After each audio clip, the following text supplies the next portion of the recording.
You know, it's been a while since we recorded. I know I apologize to everybody out there who is probably watching this right now wondering where the hell we have been. But I will say, at least we haven't taken as long to record as it's taken Nevada to count votes. Yes, election-related joke. I know, it's over now at this point, but hey, we're back. Little late, but it's been relevant the past couple of days, but, you know, I couldn't think of anything else. So, almost like I think a month since the last one. Again, apologies for that, everybody. But finally, I'm happy to say, welcome back to the Shoot Style Sauna Wrestling Podcast number 25 in this one. So we're getting up there, getting towards the end of the year.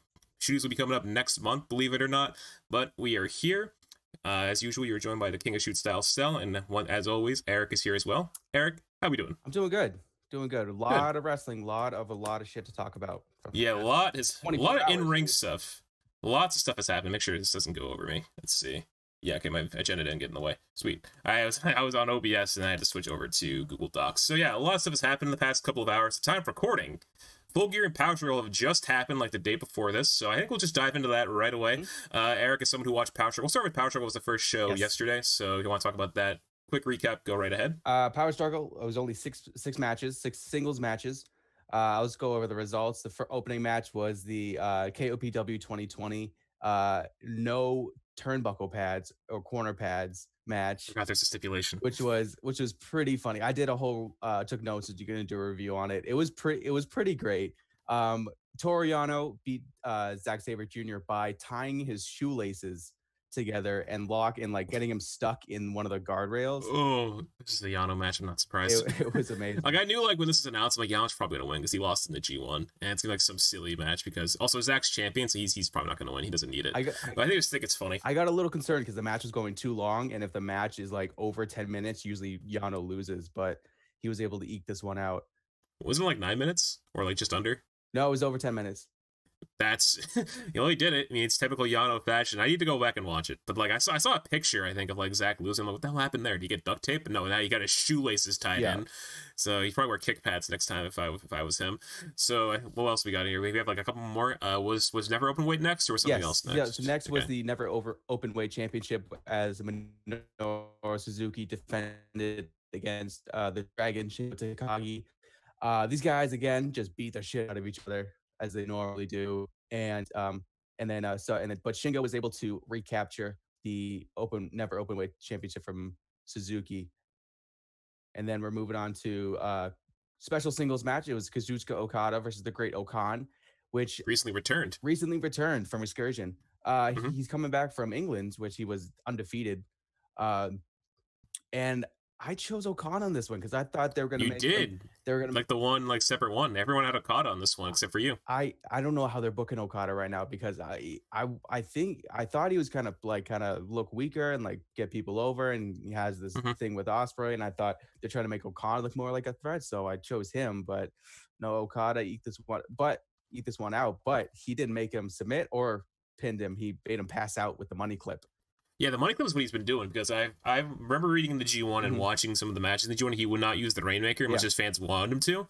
He's using the submission hold, the money clip, and I'm like, interesting. So it's like a whole different thing with him. He doesn't want to use it. Yeah, that's like what I'm reading about it. He did hit a spinning Rainmaker on Okan, which was the first time since February that he used the move. That's a while, but I know they were gone for a bit too. So yeah, and like I mentioned in the G1 video, I think he's just had like an interesting 2020, I think that's a good way to put it. Yeah. You know, losing the belt in a Tokyo Dome, kind of just like taking a back seat, feuding with like Taichi for a bit, then they go away for a bit. They come back. He's in the New Japan Cup. He loses to Evil when Evil turns heel, and then we get to where we are now. He has an okay G1. And then now we are. He's getting ready for Wrestle Kingdom, and now it looks like he's just going to be doing like this blood feud of Ospreay, like no big title match. It's going to be like 2019. He won't be in the main event of Wrestle Kingdom, which is so weird to think about because like you think of like Wrestle Kingdom main events the past like couple of years, it's always like Okada and this other person, and they have like this great like 30+ minute match, and it's always like a fun time to watch. This coming year, I should say, it's going to be something else. He's probably in the middle of the show. Maybe he'll main event night 1. Maybe if they want to do that, maybe not. No, I have a title match instead. I bet you. As we'll get onto. Yeah, we'll talk about that later. I don't think it's gonna be for the Rev Pro title because Ospreay was saying that he wanted to end Okada's career, and if they're gonna do a title versus career kind of thing, I don't think it should be for the Rev Pro title. Yeah, it's a title Okada just would not care about either. Yeah. Like it's not really something he would like. I want that title. That's more of like if he held it, it'd be like Tanahashi, hold it for like 2 weeks, and he would drop it back to him. Yeah, just be like, hey, cool. But it's a historical thing. Like for some of the trivia question would be like years from now. Exactly. So what was it? And next was the IWGP US Heavyweight Championship briefcase. Oh yeah, the briefcase. Opportunity. Yeah, the first briefcase match. Kenta taking on the Ace Hiroshi Tanahashi. It was a fun little match. Kenta is just hilarious. Tanahashi does the air guitar, but Kenta does the bass guitar. I didn't know. That's funny. And then he does these, That's pretty funny. And then Kenta does these weird little dance moves like in the middle of the match. I just thought were just funny. Such a troll. That's something I would not expect from someone like him. He's such a troll, and like I love his interviews when he does like the boyfriend girlfriend kind of POV. And I think that's just funny.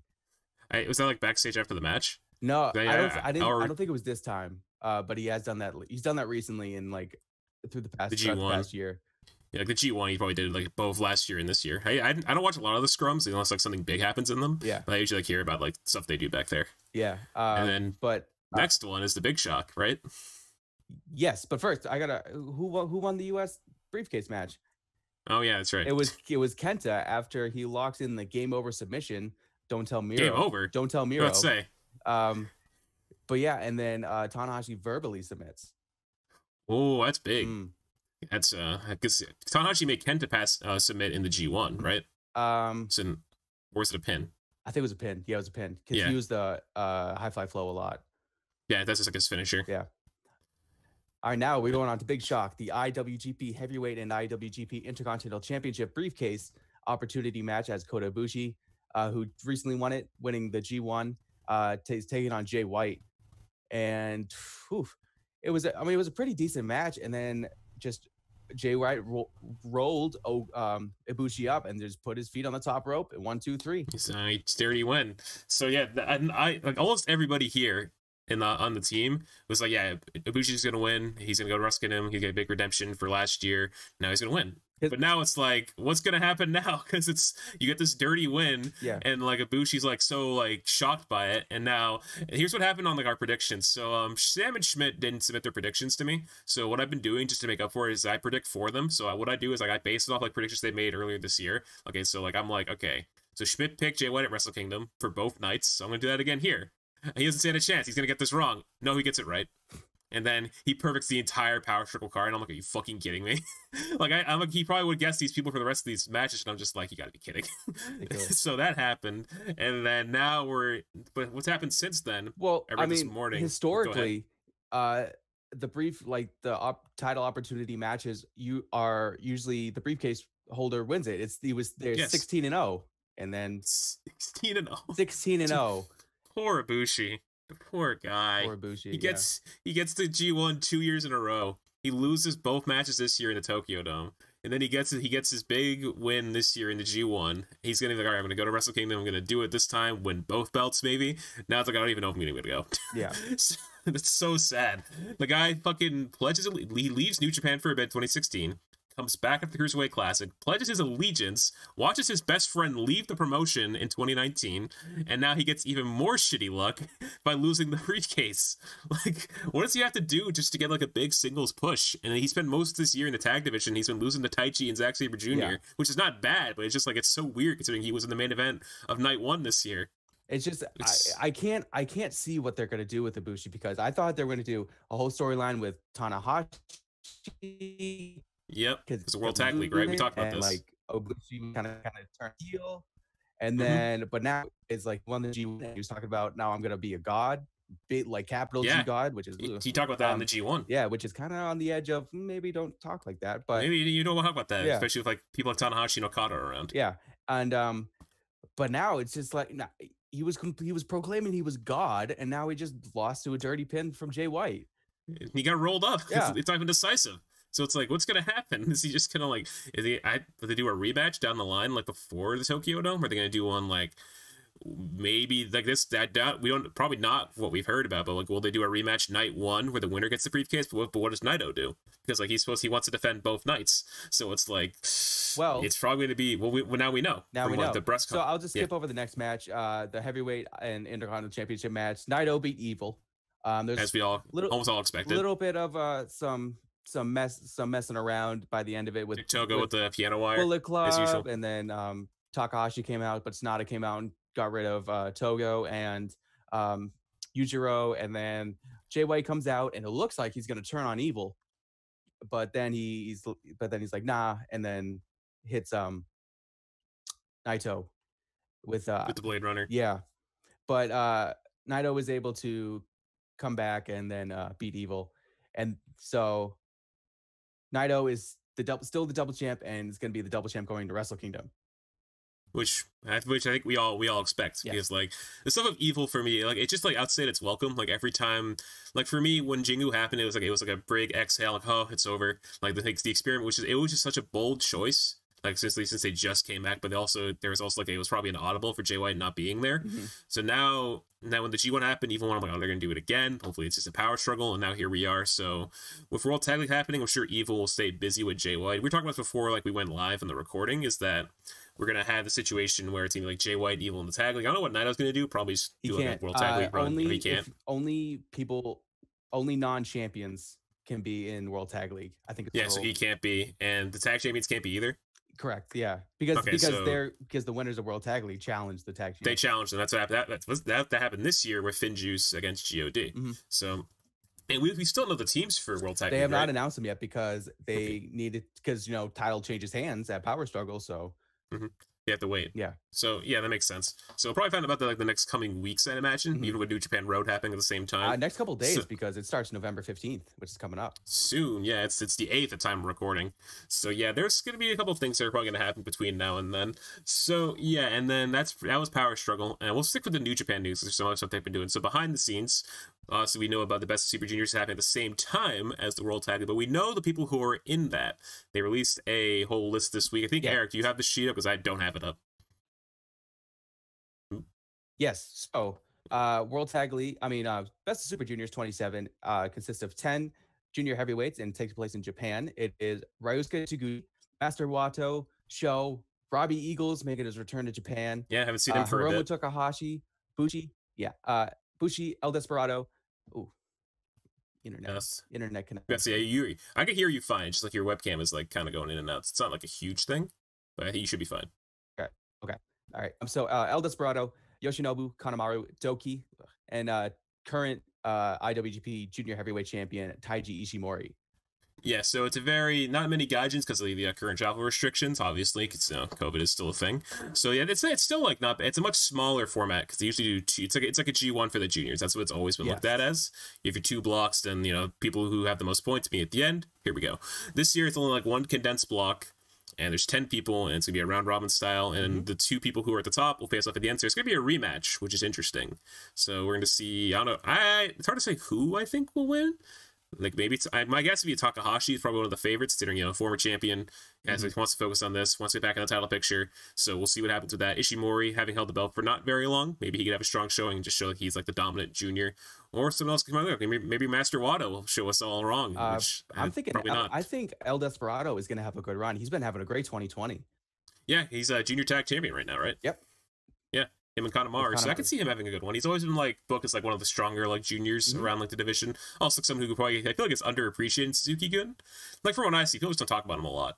But I feel like he's still a pretty good worker. And then we also have, if you want to move on, we have the Super J Cup, which is usually a one-night tournament. Is that right? I'm not sure about what they usually do. But I think to make up for all the gaijins not being able to make it to Japan, now that for New Japan Strong, they're having a one-night tournament. It's an 8-man single elimination tournament for the Super J Cup. Mm-hmm. And I'll say who's in it. So first we have the Lions Break Crown winner, Clark Connors. So he's taken on in the first round is Impact Wrestling's Chris Bay. Yeah, Chris Bay, former X Division champion back in Slammiversary. He's kind of been like standing around the X Division scene, so obviously getting very involved with the juniors makes sense. Maybe like something going on with Impact and New Japan continuing, because they've had people come across before. Like we had Elgin appearing in both shows for a while. Other people have came across. And Omar Fuji, I think, came across for a show last year. That's where he faced Elgin on an Impact show. So there's like always like been like a little thing happening between both of them. So it's nice to see that's continuing. Yeah, TNA and Dash Impact Wrestling has always had a good relationship with New Japan. Mm-hmm. It doesn't stop there, because I think someone else from Impact is in there too.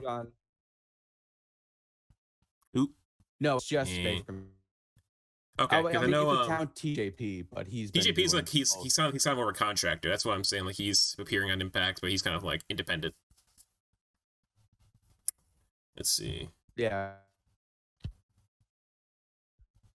Let's see. All right. And then the next match.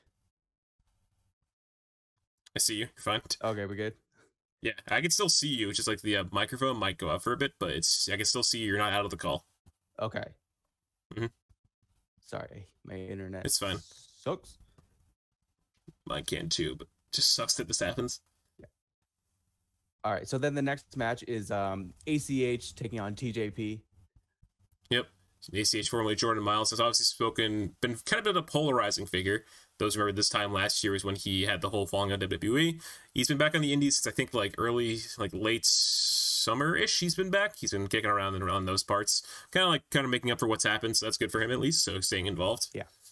Mm-hmm. And then the next match is Ring of Honor's Ray Horace is taking on Blake Christian, who's been on almost every episode of New Japan Strong. I'm pretty sure he's been a pretty stable figure on that show. Pretty much a regular. Yes.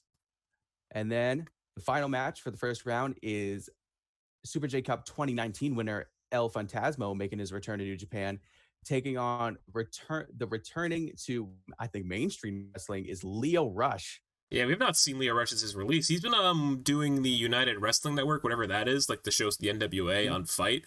He just appeared on that lately, so it's like his big first appearance in like a major promotion since like he was in WWE at the start of the year.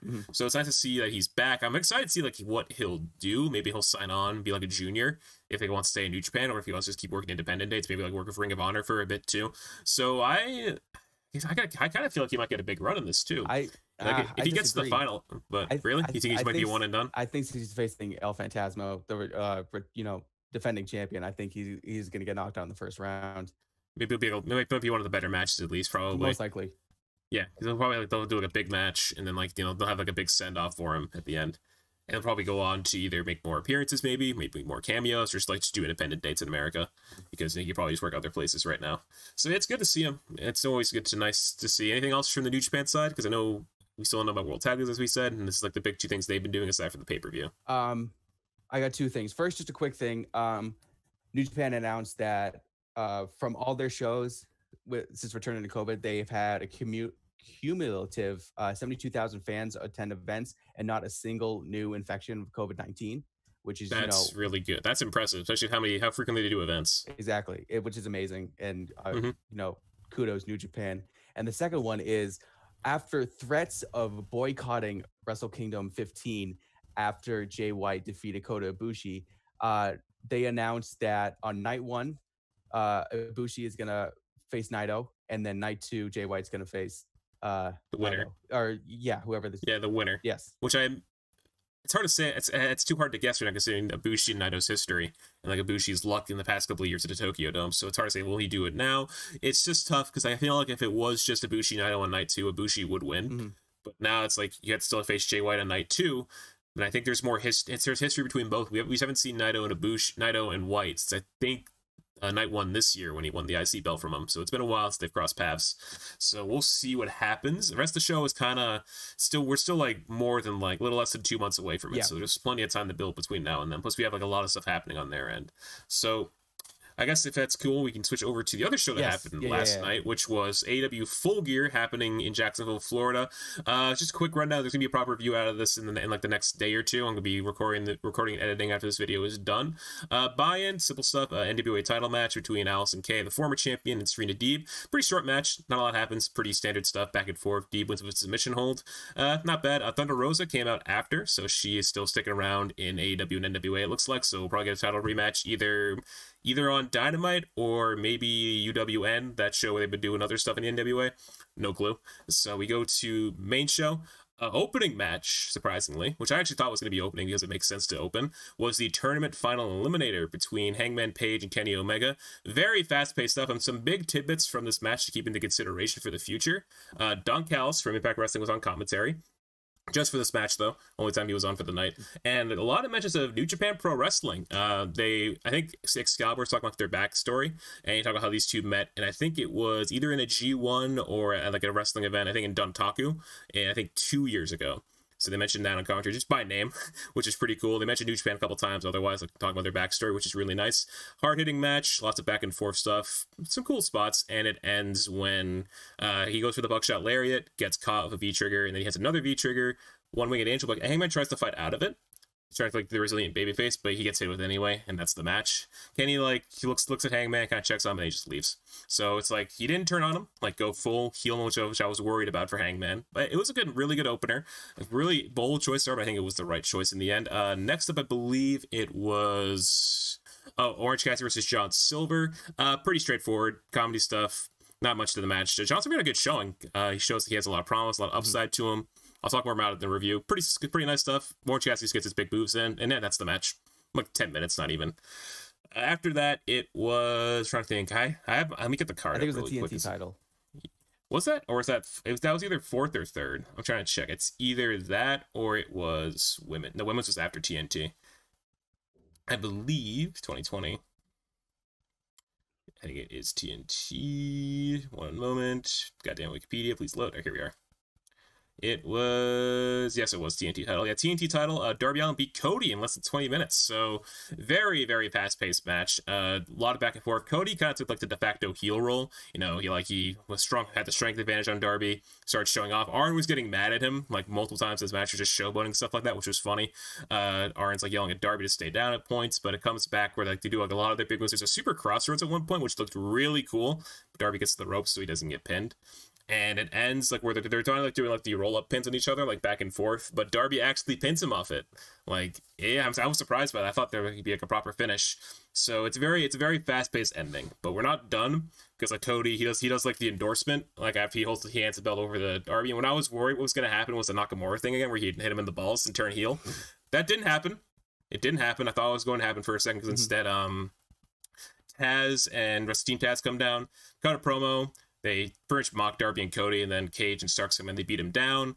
They fight. So Darby came out on a car. So they fight where that car is. They're gonna like put Darby's arm in like the door. Yeah. But Will Hobbs makes the save. Good moment. Darby's okay, and then that's what that segment was. Pretty good stuff. So you set up for whatever's gonna come next with the TNT title. Maybe like do a tag team match between Cody and Darby and Team Taz. I was hoping this feud would be over. Kind of. It's been going on since I think like June. Yeah, I think what they were doing with this was trying to definitely get the TNT title belt away from Cody so he can give other people opportunities. Yeah. And like my thing, because like he's Cody Rhodes now. He's not Cody anymore. He got the trademark. So yeah, they dropped the trademark so Cody can use Cody Rhodes now. And what makes me think is going to happen here, a friend pointed this out to me on Discord, is that so Cody can't challenge for the world title. Cody Rhodes can challenge for the world title. God. Yeah, so I'm worried that's gonna happen. Not immediately, but like in the future that can happen. So say like a year from now or something like that. Like we'll probably be in a position where like Kenny or someone is champion, and like Cody's gonna like, all right, I'm gonna. So he has a promise saying, oh, so it's been a while. Let's talk about the world title picture. My stipulation like 2 years ago, whatever, how long it's been. So you see, they'll say that basically, and then he's like, oh, he's in the world title picture again. So if you want to do that. Sure, it's a good loophole. It makes sense. It's also like, God damn it, they found a way out. Like, I think it's gonna happen eventually. But you know, I think it's good. It's not. I always thought Darby was gonna be who's gonna beat Cody once he won that belt in May. Like the whole Brody thing was kind of like more like a temporary thing because of the Go Big show. Again, that's coming soon to TNT. I'm curious to see how that show goes. So it's good to see. I don't know how long Darby will hold it. I think the Cage thing needs to end between him and Team Taz. I think Cage and Hobbs are going to feud for the FTW title, and Starks and Darby will feud for the TNT title. Much as I want Starks to win that belt, I don't think it's going to happen right away because I think Darby needs like a decent reign with the belt. I think all the hard work he's done. Moving on, women's title match. Pretty standard stuff. Shida beats Nyla Rose. Vicky Guerrero gets involved a couple times. It's a lot of parallels in Double or Nothing. Nothing really big happens after the Vicky stuff. Vicky inadvertently costs Nyla the match. Weird thing happens after the match is that Vicky yells at Nyla. She slaps Nyla, and Nyla's like, oh, is she gonna turn on him? Is she gonna like, beat her up? No. Just accepts it. Looks really sad, and they walk away. Fade to black. It's weird, because like the booking of Nyla Rose to me, like, I thought it was weird when this whole thing started. But now it's just like, is she always going to be like this? It's like, she is going to be like by Vicky and they keep this thing going. I just feel like she can be better on her own than with a manager. I thought this since the beginning. I don't know what you think of this, considering how they book the women. We'll get to that later in the show, as I have a whole thing booked for that already. It's weird, and I think they just need to give Sheeta like something more. Like, give her like more TV time, give her like a proper storyline. But we'll get to that in No Holds Barred, which can happen later in this episode. And then, probably everyone's match of the night. It's hard to say what my match of the night was. I'm still thinking about like what I want to say in the review.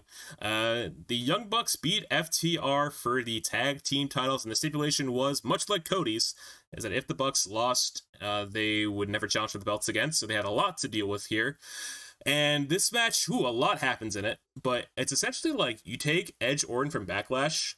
You do that here where they tribute a bunch of like legendary tag teams. It's kind of like the same thing. Like they do a lot of like the old tag team finish. You see like the Steiner Brothers Bulldog combo. You see the Heart Attack. You see, I think like some kind of LOD, not like a Doomsday Device, something similar to that.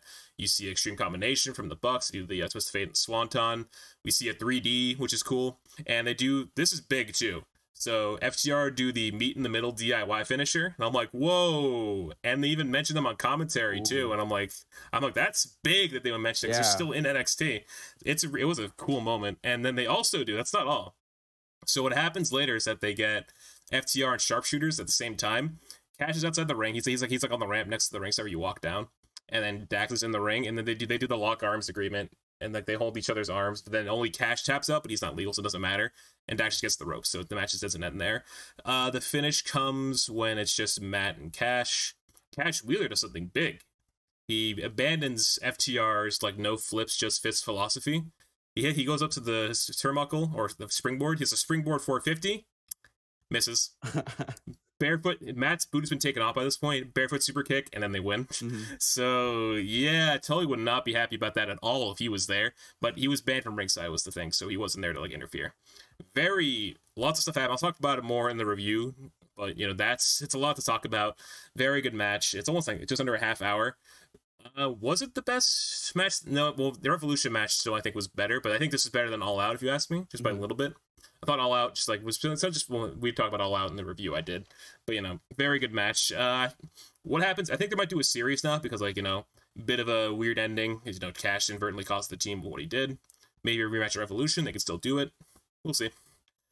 Next up, cinematic match time. Oh boy! Luckily, nothing bad happened. It's very like so. It's Matt Hardy versus Sammy Guevara in the Elite Deletion. So it's pretty standard Matt Hardy stuff. So the beginning. So Sammy Guevara pulls up in a golf cart. It has Spanish God written on top of it. The drone comes down. It's Matt Hardy, usual stuff. He welcomes him to the Elite Deletion. To our right, Matt Hardy's in a monster truck. Yes, I'm not joking. He drives over the golf cart. Sammy's fine. He gets out of it. But the real stuff that comes out of this match are the cameos. So they get to the lake of reincarnation later. And someone stops Matt from throwing Sammy into the lake. And who is it? It's Gangrel. I saw that. And I'm what? I want to stop you. I just want to let everybody know I have not seen Full Gear yet. I had to work last night, so I have not seen Full Gear. Eric has been spoiled, so like he knows the results. Facebook. Yeah, which sucks. I didn't want to say. I'm like I don't want to say anything until like we're all good, until like we've heard about it. No worries. So yeah, a lot happens in this. This is gonna be a hard match to review because there's so much going on in it. So they do all the other typical stuff. They do the Roman candles. They have like a trench warfare with Roman candles, which is pretty funny. And like they also have like private parties there helping out Mac as Santana and Ortiz show up. It ends when they go to the Dome of Deletion. They get locked in because of Scar, and like the shutter door falls. They fight around there. Matt gets choked out by the ropes that Sammy undoes in the ring they have there. Sammy does a cool swanton off the ladder. Matt kicks out. We see a spear to the outside through a table by Matt. And then what happens when Sammy hits the floor off that spear is like he's kind of like just like unconscious basically. So Matt gets like a chair. He nudges Sammy in the face with it, like to pay back for what happened like with that chair shot to the head that Matt took, which was ow. And then the match comes to an end. Matt does concerto to Sammy, there's no chair underneath him. So Sammy sits on the concrete floor, and here gets the chair shot. That's what happens. And it's and then Matt wins. And then they end the segment by putting Sammy in a trash bin. They put him in the back of a car. City Benjamin drives off. Rebby plays us out. Pretty feel-good ending. Co-main event up next. MJF versus Jericho. No musical numbers here, sadly. Stipulation is that if MJF beats Jericho, he joins the Inner Circle. It's actually kind of like one of the better Jericho matches I think I've seen in a while. He does a lot of like his bigger moves. He does a cool Frankenstein off the top rope, which is really nice. I didn't think he could still do that. Pretty back and forth. Not like amazing. but like one of like Jericho's better in ring efforts in a while that I've seen. Finish comes when MJF goes for the Diamond Ring. Wardlow runs down. He goes to hit it, but Chris Jericho stops himself, and as he sees this, he calls for the baseball bat. Wardlow's distracting Aubrey at all this is happening. But what MJF does, he does the Eddie Guerrero thing where he falls on his back, like he's gotten hit. Aubrey turns around, she yells at Jericho, like, what are you doing? What's going on here? MJF rolls up Jericho, holds the tights, and he wins. So it's he outsmarts Jericho at his own game. As they agree, they shake hands about the inner circle, but then they hug. So it's all good. Like they're not really mad at each other. He just outsmarted them. But Jake Hager's out there too, and he is pissed that MJF has won. And he also welcomes Wardlow into the inner circle. So it's like they're both in officially. So it's not just MJF, it's both of them. So it makes you curious of what's going to happen. My theory is that I think MJF's going to kick Jericho out of the inner circle, and so it's going to be his own stable. And then maybe like they'll have more dissension between like Sammy. They'll all break off, and they'll be back to MJF and Wardlow by the end. I don't know. I think it's gonna be fun. It's cool seeing Jericho still like work with younger talent, put them over. If you agree with that, but yeah, he's been kind of like taking a back seat this year, helping people out, talking to people, make sure people can do well.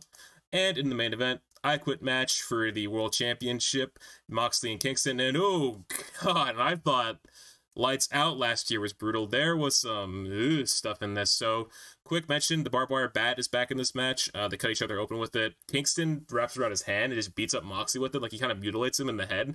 So, he's, like, bleeding all over the place. It gets even crazier because I think what he does is that around his wrist, he still holds it. He has a spinning back fist with the barbed wire, and it looks rough. And he also gets tax, does a tax spot. Moxley goes through the tax. And what happens next is that Kingston goes to ringside. He goes to where the doctor is. He gets rubbing alcohol. Oh yeah, Jesus. It was bad. So he gets in the ring. Moxley's like on his back still from like the tax spot, and he just pours all over his back and like all across his body. God. It was, I'm sure it was actually water, but like just like in kayfabe, that's awful because like he has open wounds. You pour that all over his back, and that's gonna burn so much. It was it wasn't that long of a match. It was like less than 20 minutes though. So like they did a lot with the time they had. Really good stuff. Moxley fights back. He hits a couple of his big moves. He gets the barbed wire back on his side. He wraps like his entire forearm in barbed wire. Yeah, I saw that. He does the bulldog choke, and Eddie has to quit because like he's getting choked out with barbed wire. Yeah. And I'm like, yeah, I'd quit too. And then the show ends with Omega coming down. They have a stare down, but Omega leaves and lets Moxley celebrate. No like big attack angle. It's just like kind of like a stare down, kind of like a mutual respect for each other, and that's how we end. And that's Full Gear. More detailed review coming in the coming days. I'll work on that after this video is done. So yeah, in my opinion, that honestly might have been like either their second best or best pay-per-view of the year. I don't know which one I prefer. Alpha Revolution or that one, because I don't think there was really a bad match on the show. But they did like a very good job of what they had. A lot of good matches, like a lot of like the big matches delivered, like the tournament final, the TNT title, the tag belts, the main event. Elite Deletion actually was like pretty decent for what it was. See how cursed the feud is. And now it's over, thankfully, so we can all move on with it. I liked it. I think you'll like it too when you get to watch it in full. And I'll give it more of like a proper rundown in my review. Nice. Coming out of it, it's hard. We know what the world title is going to be. Oh yeah. And TNT title is kind of like a whole like big multi-person feud. It's just we'll get to the women later on, but I think they're in a good spot like for the rest of the year. And the whole New Japan thing is going to be more fleshed out because I know Tony Khan's going to work with the new leadership, and I forget what his name is over in now in New Japan, who the new leader is, but they're going to be working on stuff. But I know travel restrictions are going to probably restrict people when coming over, but it'll be exciting nonetheless. And yeah, moving on.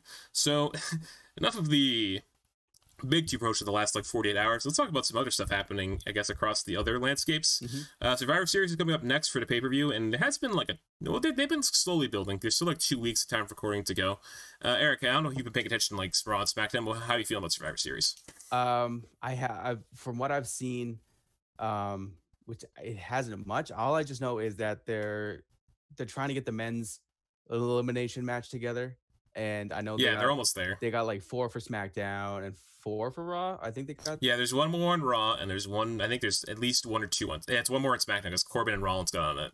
This Friday, and then Raw they just need one more because I think it's Keith, it's AJ, it's Sheamus, and I think it's Braun. It is, yeah. Pretty good. That's a pretty good team.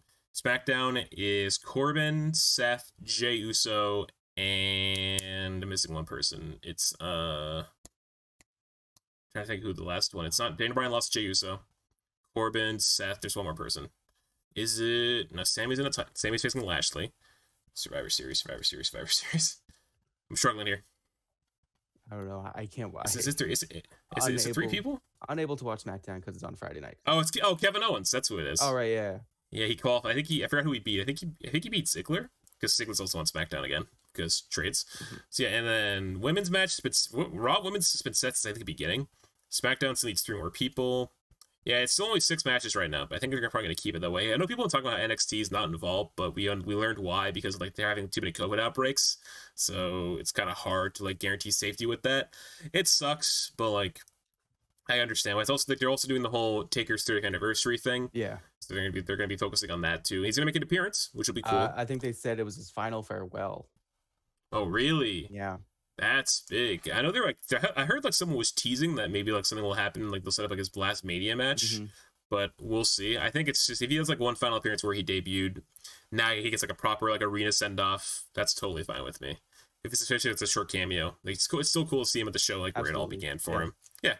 So it looks all right. I think we'll know more in the coming weeks about it. Survivor Series last year was obviously a really strong show for a lot of reasons, but I think it'll be fine. Also crossing the other divides. So big news in Impact Wrestling is that Kylie Ray is no longer like a professional wrestler, she has announced. So one of the weirdest things about Bound for Glory was the women's the Knockouts title match. It was supposed to be Deonna Purrazzo against Kylie Ray. Kylie Ray obviously was not able to be at the show for, I think it was mental reasons. It wasn't anything bad. Nothing happened to her. It's just like something happened when she got to Nashville. So she decided to like not be there. I don't know what it's kind of unknown to me what happened. So they did Su Yung instead. Su Yung won the belt. It looks like Kai was supposed to win the belt that night. But now we're in a situation where she has officially announced on her Patreon that she's no longer a wrestler, which sucks because I know she had a lot of potential in AEW. She went over to Impact, had a good showing there, and now it's like she's taking a step back. It's kind of what happened on her way out of AEW too, because she didn't no-show Fyter Fest for a similar reason, I think. So it's weird, but we send best wishes to Kylie Ray for everything she's done. Maybe we'll see her again someday, but who knows? And otherwise, other shows that have happened, Bound for Glory happened, but it's kind of too far ago to talk about now. Big things is that Rich Swan's champion, which I thought was a surprise, considering I thought EY would hold the belt for a bit longer. But Swan's always been someone they wanted to build towards, so that's fine. Tim's the Impact guy. It's more of like his wheelhouse, so we'll just leave that to him next time we hear from him. And yeah. I guess let's go to the next segment. Hell in a Cell happened, and actually, that was actually one of the better ones they've done. I thought that was actually a big improvement to last year. I don't know what your thoughts on the show were, though, Eric. I thought it was good because they actually had, proper finishes. They didn't just all 3 of them did. There wasn't a disqualification in a Hell in a Cell match, which makes no sense. Yeah, I thought Roman J match was amazing, and like. No, the opener? That was like story they were telling. Like, holy crap. It was like it's not a work rate match. I talk about it in the review. It's a storytelling match. Yes, like I gave the match 5 stars in my review, which I think a lot of people pretty much agreed with because like they just told a really good story. And she goes back to showing how Reigns is just really like coming to his own. And like why would you think of this like 5 years ago? Yeah. Like really, where was this? And I think I mentioned that in the review too. Like he just makes such like a good asshole, and now they're just gonna keep doing it. And it's being said his next feud is gonna be Daniel Bryan, and I'm like, ooh. So that's gonna be it's gonna be after Survivor Series, I imagine. But that's still like you get Daniel Bryan in like anything, and like he just makes it work. Like whether he's a good guy or a bad guy, whatever he has to do, he just makes it all work, which is gonna be exciting. I don't know what's happening with Reigns after that. I think it's gonna be Rumble season after that. Rumble is hard. It's kind of hard to say who wins because they get split early. My guess, Big E. I've heard that. I've heard that. And then him and Roman at Mania. Yeah, I don't know who else I can't think of anything from Raw, but we'll get to Raw in a moment because that's actually our next segment. If that's cool. Anything else really mentioned about news? Anything else like newsworthy to mention? Nothing I can think of.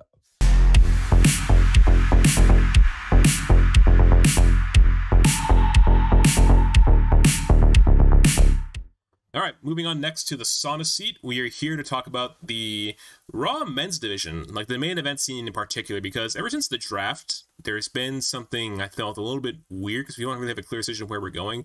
We mentioned Hell in a Cell as the main event was McIntyre versus Orton, which I thought was a weird choice for main event, if you ask me.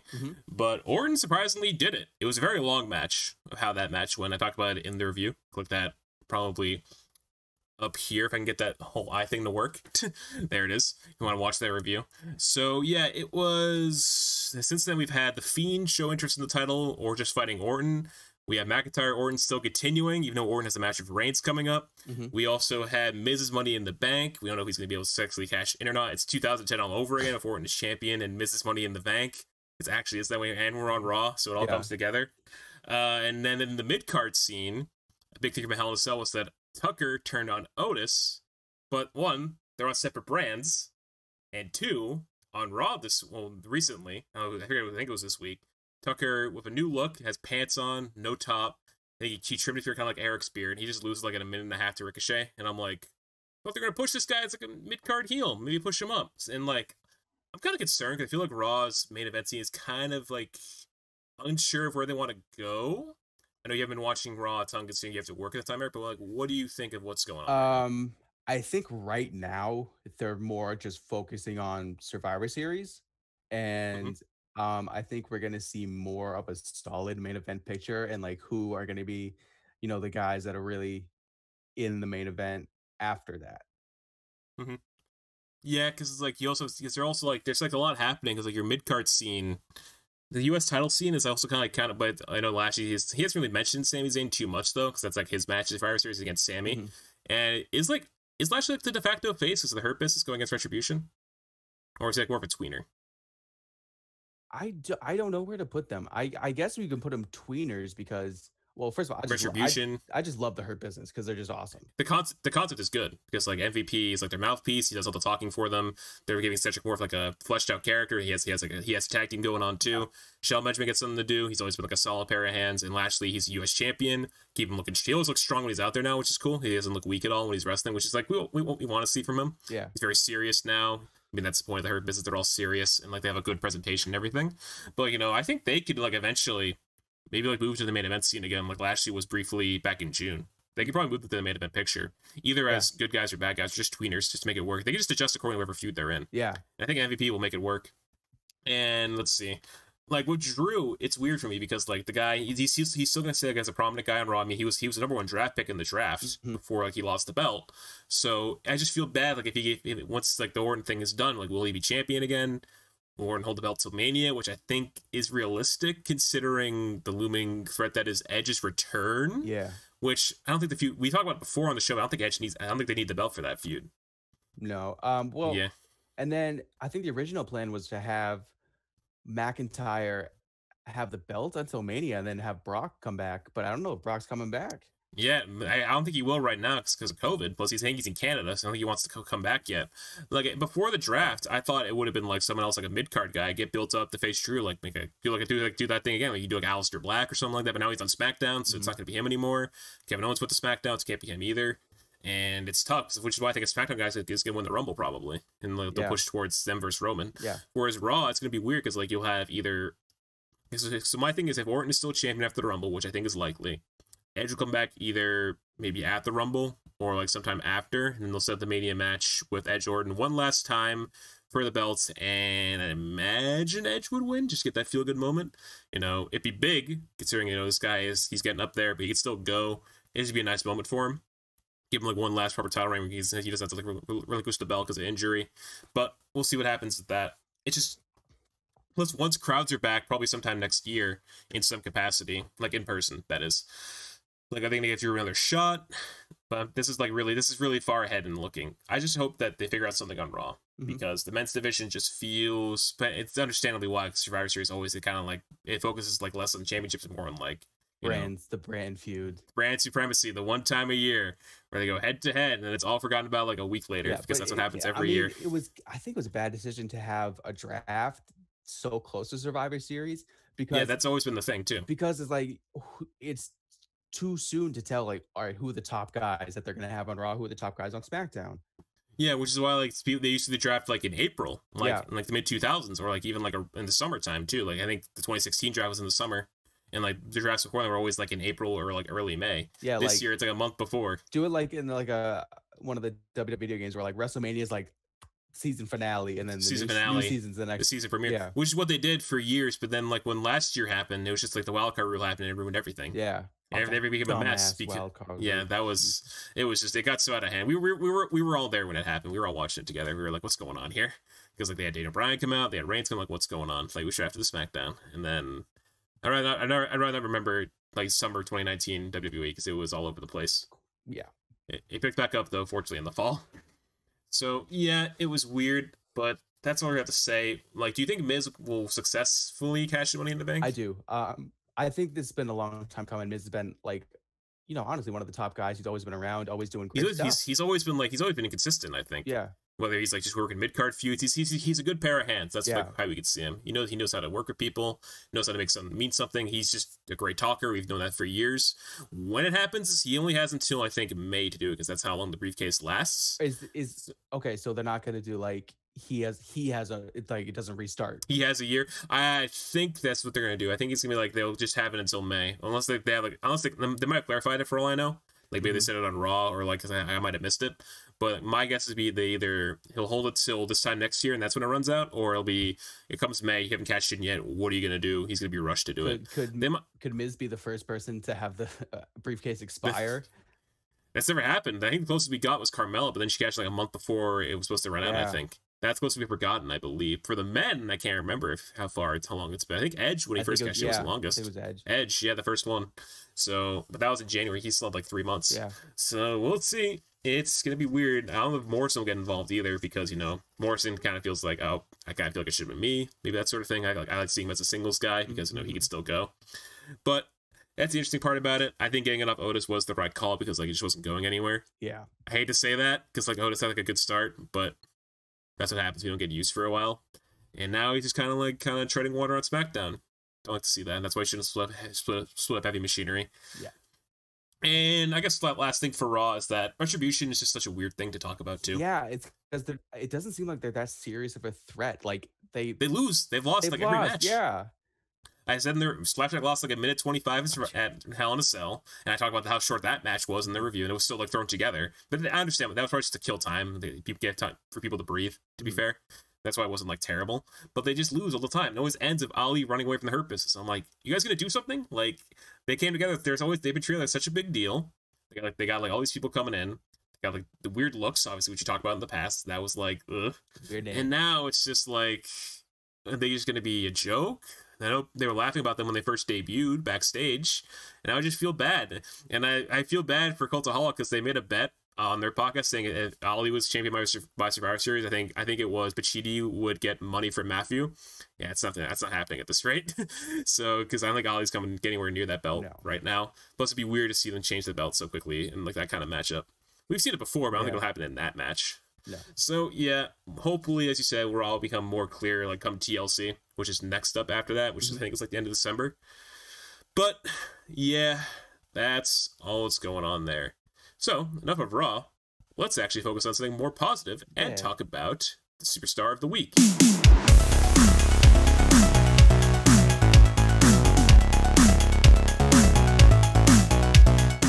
All right, so going across the pond to NXT UK, our Superstar of the Week concerns a match that was really hyped too back in, I think, March when it was supposed to happen. Like, it was first announced as going to be the next big matchup, but then COVID happened, so it got delayed a good 7 months, but it happened, and...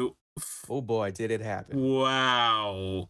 Like, I knew this match was going to be good. I didn't think they would try and murder each other the whole goddamn time. Like, for the minute the bell rung, it was just all action. So what we're talking about is our Superstar of the Week is the NXT UK champion. It's Walter. And if you haven't seen this match, and if you're just a wrestling fan in general, we would highly recommend going on the network, going to NXT UK, and watching this match. It's about 25 minutes long. It's not terribly long. No. But, for a title match, it's very much worth your time. And yeah, so those who have seen this match, you know what happened. And my opinions of it is that definitely a match of the year candidate. There, yes. Maybe agreed. One. It's got to be up there. It's hard to say. I can't. I don't know what my pick for the Shooties is going to be at this rate. There's so many good matches to talk about. So my mid-year was Revolution Tag, but I don't know that might still hold up. Maybe I have to rewatch stuff at the end of the year. So yeah, this match, it's very physical, but there is a lot of story to it to focus on. The thing about Walter and Ilya Dragunov is that they worked together for a long time. Whether it's a tag team, rivals, or just like backstage stuff too. In WXW, I believe what else independent, PWG, they work together a lot around that area. So this is kind of like a culmination of everything they've done together, and they never disappoint. It's a really hard match to watch, and my other opinion on this match is that there may have been no crowd, but I think this match actually benefited from it. Yeah, it worked. That's the big thing. Because so this match was so violent, but without any weapons. It wasn't like a Moxley Eddie Kingston violent match. It No, was, or like the lights out match. yeah, just straight up physicality. Them just beating the Mm-hmm. shit out of each other, and the fact that there's no crowd, there's no roar of the audience, It's just commentary. just commentary was helped this match so much because you heard every single hit, heard And it everything, heard hurts. Ilya, wincing in pain and like moaning. It's just like, it's like it's hard to watch, but it's worth it. Mm-hmm. Yeah, and plus, like every chop, it just sounds like, ugh, and you see like Oh, his chest is already bad enough. Like 5 minutes in, it just looks like a mess by the end. He's bleeding from the mouth when he like passes out at the very end of the match.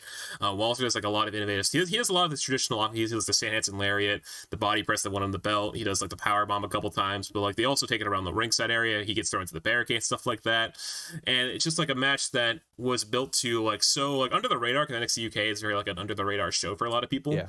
But when they put on their big matches, they're usually like some of the best matches of the year that they put on, which is like that's why you can't like really sleep on the show that much. It just sucks that they don't really get talked about that much. Yeah. It's like nothing else really happens on the shows. So it's a match that we would both recommend talking about. We'll probably be talking about it next month at the Shooties for all we know. Yeah. And yeah, it just also shows that why I think Walter is one of the best pure wrestlers in the entire world. Like he can kind of just do everything. And this has got people saying like he is probably like also just the best big man in wrestling right now. Because he also had people like Keith Lee is another good one. Lance Archer. Who else we got? Brian Cage. He's kind of lingering in the mid card though, which sucks. There's a lot of big men out there, but I don't think anybody can really go out there and put on a performance like that, like Walter can, because like the guy might be like a very like work rate guy when he wants to, but he can also tell a story. Yeah. Like I said, Yeah, and he's young at Ilya in German, and it's like holy shit, this feels real. The thing about Walter is like he knows his style of wrestling and he'll stick to it until the end. Mhm. He's not like one of these big men who like wants to get like Like a moonsault, whoa or like do a moonsault. pop, like doing a moonsault or jumping off the top or doing some flips and stuff. He'll No offense to Keith Lee, of course. I mean, he's really good at that too. Not Keith Lee, but like Walter knows his style of wrestling. He knows it works, and honestly, it does. It works. Yeah. He says it all the time. It's a sport to him, and he wants to respect like the old school heritage, like your Stan Hansens of the world, like your old school wrestlers like that, and he does that. It's why I think like people like Walter could really mesh really well with people like in New Japan, like Minoru Suzuki, Kazuchika Okada, like even in the States too. Like people like I think a match that'd be brilliant would be him and Nick Aldis because they're very old school wrestlers that could work really well together. Plus they're about the same size too. They actually wouldn't be like a size disadvantage. They could both work together really well. And I mentioned it before when I mentioned that idea on Twitter. Nick Aldis himself liked that tweet, so he would probably like to do that too. So there's just a lot to the guy, and the day that I honestly would not be surprised if he just holds that belt forever. Like he just stays next to UK and just holds it for however long. But now with Rampage Brown coming around, that could be fun too. I don't know a lot about Rampage Brown. I've heard about like him rumblings and like independent scenes in UK, but I've never really seen a match of his. Mm-hmm. So I think that could be his next big feud. Unless I want to put him in the mid card right away, so Walter can like relax for a bit and then bring him back whenever he's ready. We'll see what happens, but exciting times for NXT UK. I don't know what they're going to do next for their next takeover. They'll probably just do it in the BT Sports Center. It's kind of cool. It's like a studio wrestling set. Yeah. Just anybody there. And it's nice to see Nigel McGuinness again. So that's Superstar of the Week. We'll see who we have for you on the next one. Whew. So that was a lot to talk about, and you guys are probably sick of me talking too much. But if you're watching this and are not sick of me talking, how about you go and check out our sponsor for today, twitch.tv/Stelios. See that segue?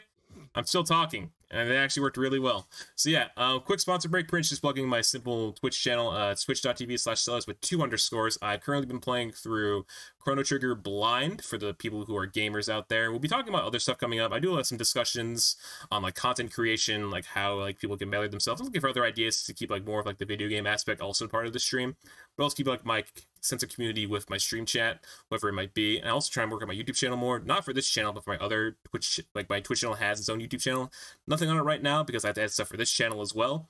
But content should be coming to that soon. I stream 4 days a week, every Monday, Tuesday, Friday, and Saturday. Again, twitch.tv/Stelios. Usually stream in the early evening, late afternoon time. If you want to come and watch there. Eastern time, of course. That's how it works.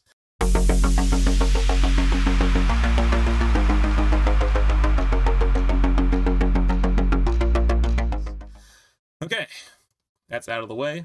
Now, we're going to play probably a relatively quick game of this or that.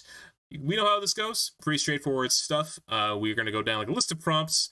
to talk about which one we like more and give a brief explanation why. Only 2 people, so this one's probably going a lot faster than our previous ones. Today's category focuses around what was the worst thing in wrestling and why. This is about I think like 15 prompts.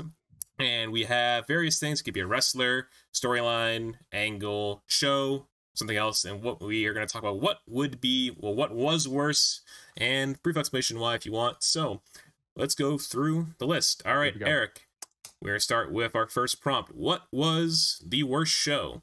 Is it WrestleMania 11 or Bash at the Beach 2000? Probably Bash at the Beach 2000. Yeah, for sure. Because late, dying, basically dead WCW was absolutely terrible. WrestleMania 11 wasn't that bad. We had, big celebrity Lawrence Taylor getting a match. He got a main event match. WrestleMania main eventer. Cause headlines. We had a great match between Shawn Michaels and Diesel. We had Undertaker adding another win to his streak. I see nothing wrong. You reviewed that show too. Tim did it. Oh no! I thought you did it too. Like it's your own thing. No, because Tim did it. So I didn't. Oh, Tim did it. Okay, I thought you both did. We just uploaded Tim's because you did it first. No. That's what I thought happened. But yeah, the review is on the channel. If you guys want to watch Tim talk about that show, it's my money. It's one of the worst manias ever. But there's WrestleMania 9 also exists, and yeah, that was also really. That's not on here actually. I forgot about that show.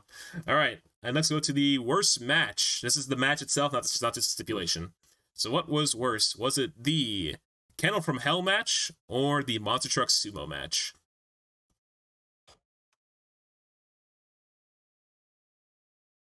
Oop. Your webcam is frozen right now. So a mat? No, like the match that happened, like the actual match that happened, like the WCW match of the Monster Truck Sumo match and the Kennel from Hell match itself, like the ones that actually happened. That's a stipulation. Yeah. No, I know. Okay. Yeah, but did you say what it was? No, I was like, but can you even count the Monster Truck match as like an actual match? Because he was fucking Monster Truck. It happened.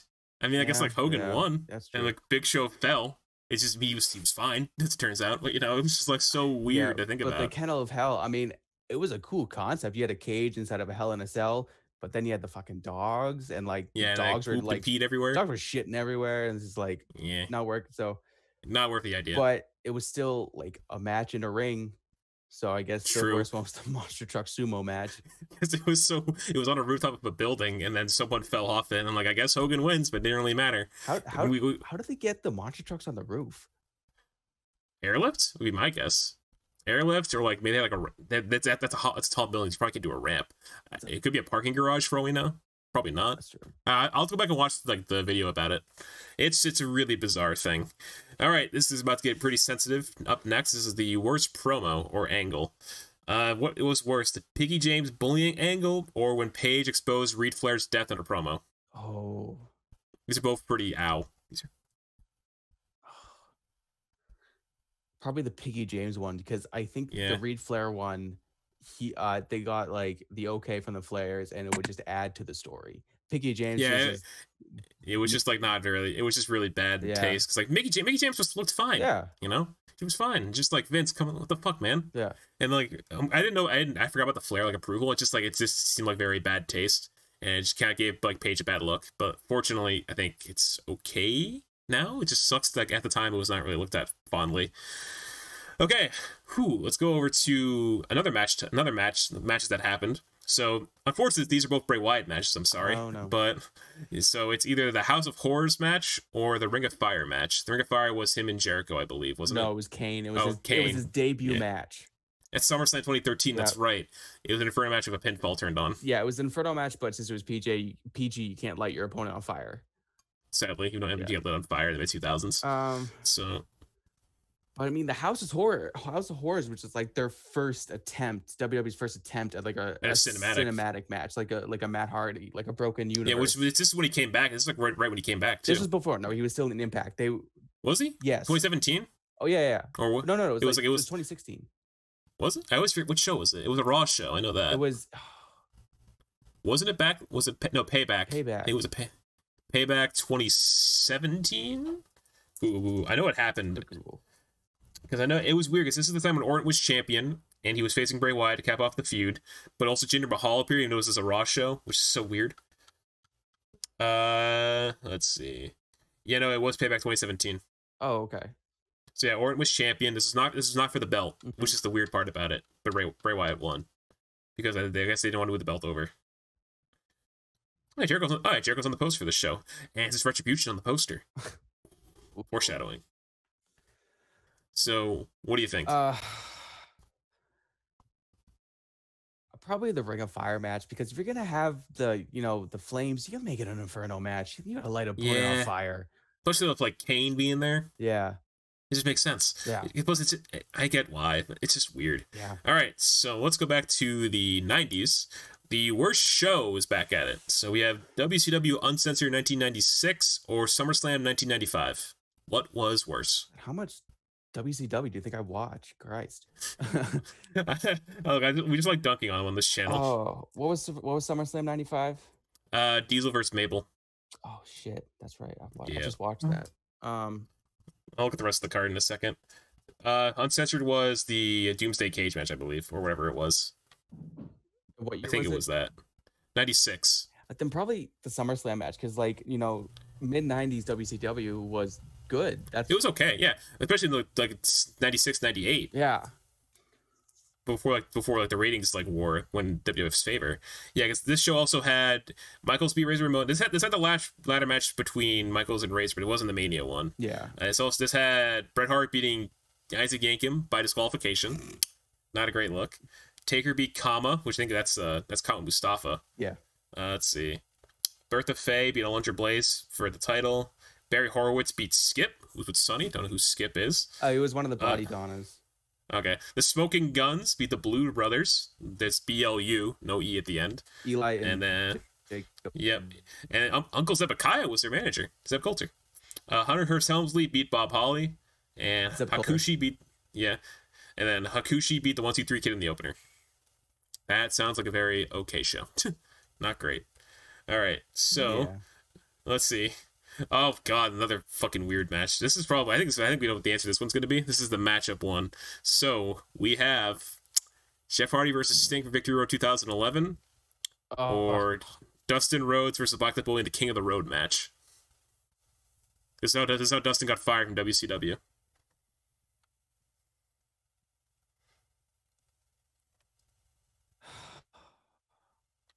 Probably Victory Road isn't even a match, and problems. It's probably an angle. Dustin got fired and then went on to be Goldust. That's true. So I guess it worked out. It just sucks that he lost his job over that, because it was the Blade job that got him fired, right? Or whatever it was. I can't remember.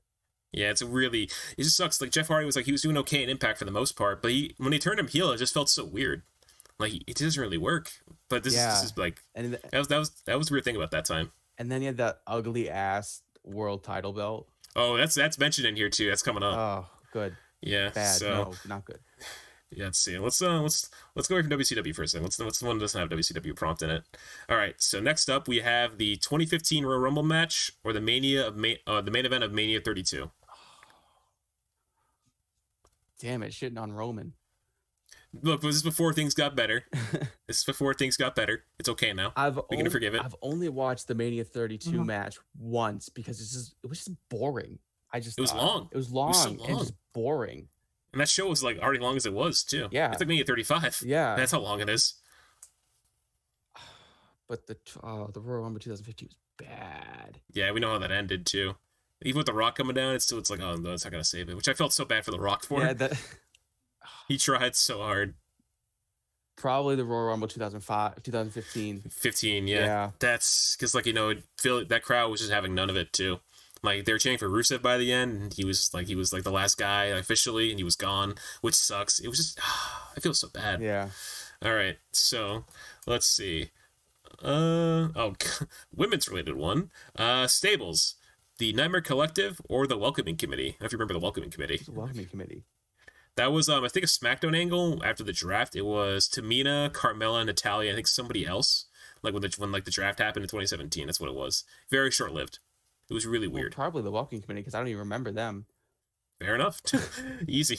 It was really weird when it happened. Yeah. I'm like, what the hell's this? All right. Actually, one's wrestling right now, but this is someone else from the mid 2000s. Schnitzky or Jackson Riker? It's a really Jackson weird Riker's. Snitsky was good. He had weird characters. Is this thing? Yeah, he was just a weird character, but he was good.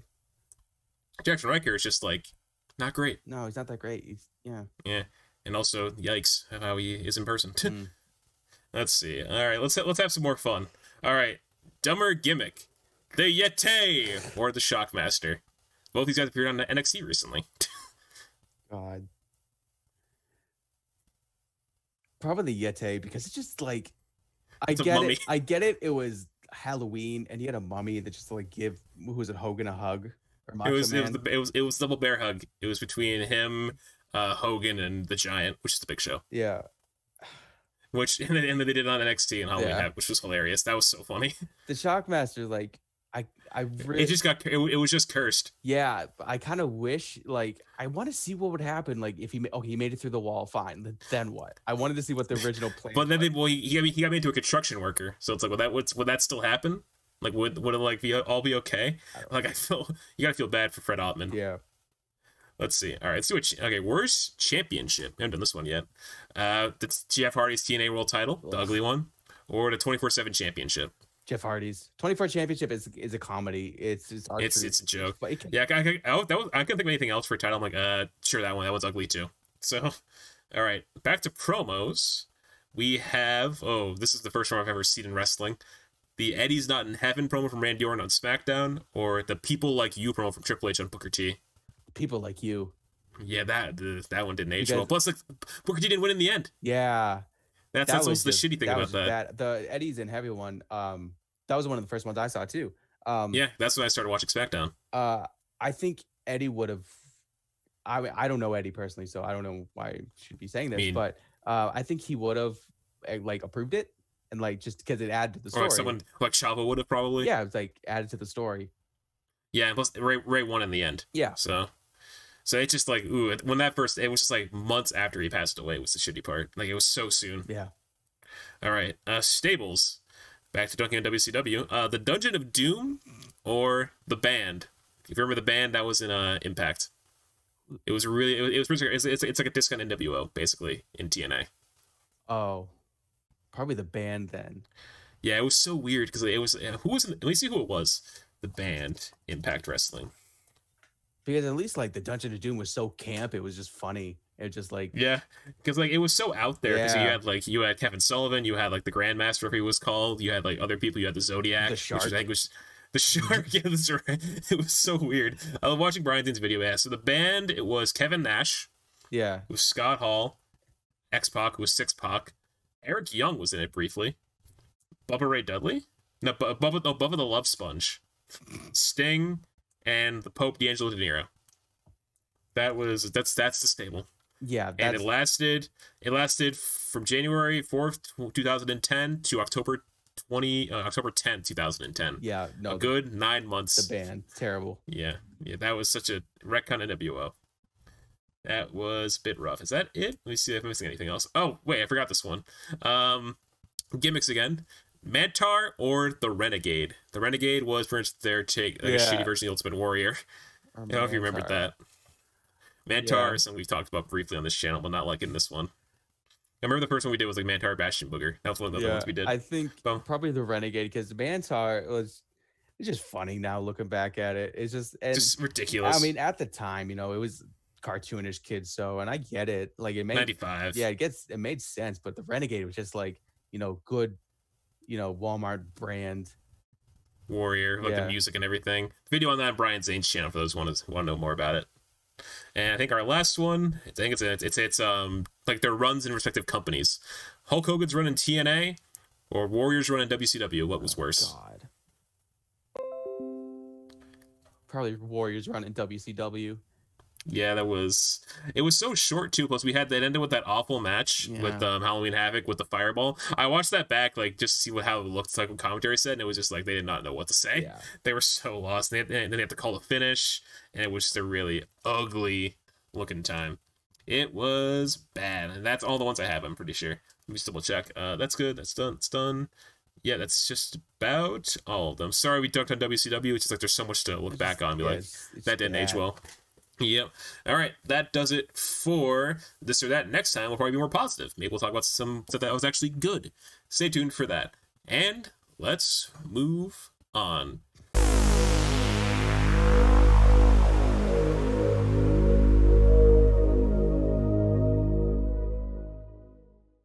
And here we are, our final segment in No Holds Barred, and our prop today revolves around. I'm gonna stop for a second. I just found the really funny meme on. What we got? It's Rey Mysterio, and it's like Rey Mysterio got thrown off the roof of the WWE headquarters. Then he got one of his eyes ripped off by Seth Rollins, and now his daughter dumped the whole family to get banged by the man who was feuding with him for the last 5 months.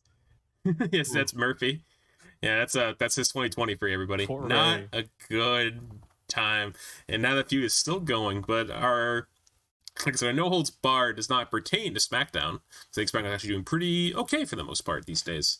Our actually goes back to what we talked about Full Gear, in that someone tweeted this last night in saying that the NWA/independent women's wrestlers in AEW get more story development than the AEW women's wrestlers, and that kind of leads to the point that I agree with that, and I think indie wrestlers who aren't on AEW/NWA talent are making more time with storylines than the AEW women are. Absolutely. Eric, do you agree with that? Absolutely. Even like the last title matches from last night, the NWA title match probably had more story development. It did, because like they're doing it on other networks. Yeah. Like, Deeb is showing up on the United Wrestling Network where the NWA talent are popping up. Allison Kay was making a big deal on Twitter about like how the white people who aren't signed to NWA are getting title shots when she's now a free agent now, but this is before she like announced she was a free agent. She's making a big deal out of that. So they kind of culminated here. And like I said, it was an all right match. It wasn't very long, but it was serviceable. I won't mention them a lot in the review. I'll just take a quick recap of it. And then, but then you look at the AEW women's title match. It just seemed like it was just like, oh, we don't have a women's title match. Oh, just throw Nyla Rose in it. Yeah, that's happened a couple times. I feel bad for Dawn because this happened to her. This isn't the first time it's happened to her as well. There's no serious really like challenger for Sheeta. I mean, Sheeta's had been a top. She's taken pretty much everybody down at this point. Yeah, and like it's just kind and she's not. I didn't even think she was like the top women's star that they had. And no, well, I think their top women's star is Britt Baker, but she was injured when the title changed hands. Yeah. So, and I think this I've always thought this since like Sheeta won the belt, is that once Britt was healthy, she would be next, and they're building her up for it. So they're gonna have it make sense when she does challenge for the belt, because she knows she'll be high in the rankings by that point. And I do think that's probably gonna be her next feud, like for Revolution / like a special on TV. So I think that's gonna come next. We'll probably get more of like an actual angle out of it, because they have history too, from what I remember. Sheeta, I think, was Britt's first actual loss in AEW, like singles loss, and then they also fought together earlier this year. Mm-hmm. But like what I want them to do is actually give them like a proper story, build off that feud, give them promo segments, give them like vignettes, like other fun stuff. Because Britt Baker can be pretty creative with like her character sometimes. Like her and Tony Schiavone do those fun skits. They can make something out of it. I just hope that they do. And with Thunder Rosa still showing up on AEW for the NWA title, hopefully they don't overshadow them too much, because the NWA, it's great seeing they get the share, but I do feel that they get more of the share than the home promotion does. Yeah. And I just feel bad for the talent, because I feel like they can do something with it. It's just like they aren't doing a lot. And I know Britt's spoken out about this thing on her Twitter out, saying like people need to watch them more, because like that's why they aren't getting a lot of time, because people aren't watching them. It's like, well, guys, if you want us to show up, then watch. That's pretty much her whole philosophy. But it's also like, give us something that we want to watch. Which is like kind of on the bookers at that point. You can't really blame the fans, because they don't watch you.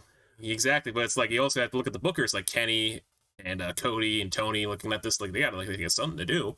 Like they always stack the cards for the men's side, but with the women they get like one segment a show, and it's usually like I have like 5 to 7 minutes. Well, I mean, like it's so short.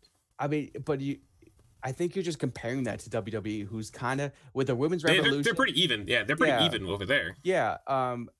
But like sometimes with the women's in WWE, it seems like they're shoving it down our throats, like especially earlier, because like, oh look, women, especially with like all the first time evers, like okay, we get it, but like, first time ever, this X match is happening. Yeah, but like I'm not knocking the women's division all like they do a good job when they're given the spotlight. Organic, and like it's been good. Like ever since like 2015, like all the call-ups happen. Like I hear the new faces, here they're gonna lead the way, and then they pretty much have done that. Alongside the new face like Asuka, Io Shirai, blah blah blah. Everybody else that's came along. Like on their end, it's fine. They're also like the NXT. Like, they show against a lot of women in NXT a lot, because like that's probably like the strongest division they have. compared to like the rest of the other rosters. But you know, even Impact, they're bringing like the Knockouts tag title, which is cool because like they have such a big division there. But we'll see how that goes. That's like a new thing they're doing.